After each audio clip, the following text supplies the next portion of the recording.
when did great-grandpa Kupfer, when did he buy all this land? About 1946. When did you get married? 48? After we got out of the service, we all got married, and he gave each of us a lot here, and we built our basements. Yeah. Now see, James' niece was the oldest and the first married, the Chachi. Okay. Then him, and then the last was Joe and But Paul. mine was the first one built. Huh? For some reason, we got married before they did or something. And mine was built first. Oh, okay. But they just built the basements. Put a flat roof on top of it, all three of them. I see. And a lot of returning soldiers did the same thing. They called them flat tops. Out in the country, you could see flat tops. That was guys couldn't afford to buy a house, but they could build a basement. And so from where Jimmy's Uncle James over here, niece, Yeah. from his house down to past where the other side of your house. Okay. So that fence, next fence you come to. Well, what about the Carnation Farm? Did he bought all that all at once from? Oh no. He bought that back in the late 20s. So he owned that all long before he owned these 3 plots here. Yeah. And the 10 acres in between I owned, and I didn't buy until I got out of college. But did he own those? No. Oh, you bought those. I bought them because I was afraid there was some really bad housing built out in different areas, and I was afraid that was going to really destroy the thing here. It's just been a tax burden for me. Yeah. But did you buy them from Pfeiffer? Yeah, Carl Pfeiffer, who owned the Pfeiffer Dairy that had that 10 acres and the 10 acres that Donnie had. And behind Donnie's house that was all cattle. Barn. And Pfeiffer, was he a Swiss too? No, well, his mother was. They tend to forget that. They were more German. Her first name was Ida, I-D-A, Pfeiffer. And she fathered Carl Pfeiffer and Fred Pfeiffer, maybe some women, I don't know.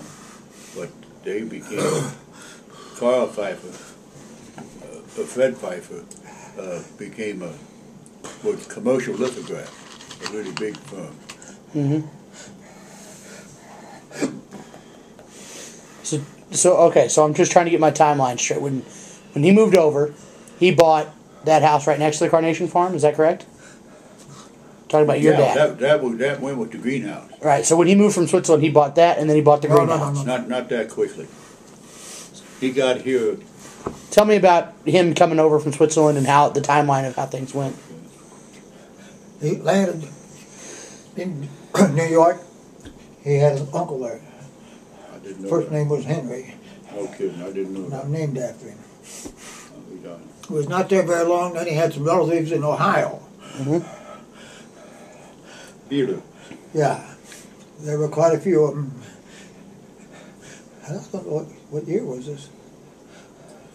1916? No, 14. He 14, was married yeah. already here in Yeah, 16.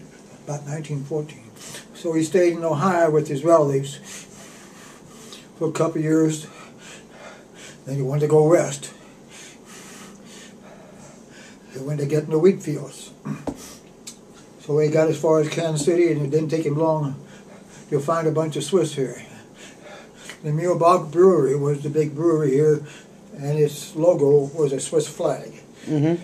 He saw that, walked in the door, said, "I'm Swiss, I want a job." And he worked for the Mühlbach Brewery for a while. And I don't know exactly the time-wise, but he became interpreter with Montgomery Ward because he could speak 3 or 4 languages. And there was days there were a lot of people coming over from Europe. Montgomery Ward wanted to do business with all of them. They'd write letters and stuff, and Dad was an interpreter. And what were he was German, French, I'm guessing? What were the languages he spoke? German, French, and a smattering of Italian and Spanish. I see. Enough. Most of it was invoices and statements from these people who had bought stuff on time. Mm-hmm. And so he really didn't have to decode long letters or anything most of the time. Right. But he helped that building is where Tension Envelope is now at 19th and Campbell. The Montgomery Ward building? Yeah, that's Dick Berkeley's firm now. Still got. And then we had a house down on Kansas Avenue just off of 15th Street. That's where I was born. Yeah. And Shakti was born there. We were both born at home? Yeah, I was born downstairs and she was born upstairs, or the other way around. I don't remember. And so what year does he move out here and start the carnation farm? Okay, yeah. How that happened. He knew a lot of Swiss. And there was a Swiss fellow by the name of Hepting that owned that greenhouse. And he lived up on the corner. There was a big white frame house there. Where the brick house is now. Okay. Yeah. So one day, there was a funeral out here someplace. And they went to this funeral, and Mr. Hepting said, well, come on, Fritz, I'll show you the greenhouse. So they showed Dad the greenhouse, and of course, he fell in love with it. Flowers.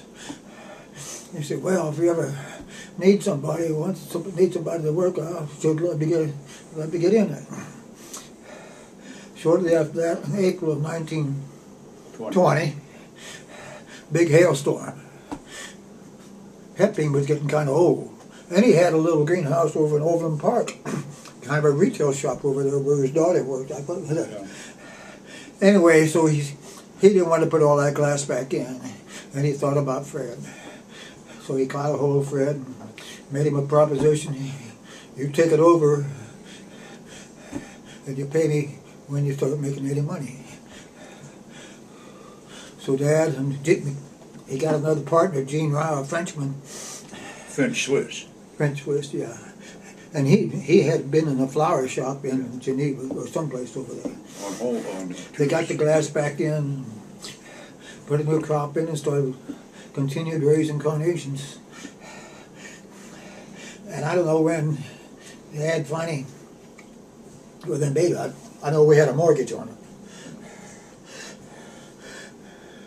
And the son-in-law, the guy who had the mortgage, Mr. Page.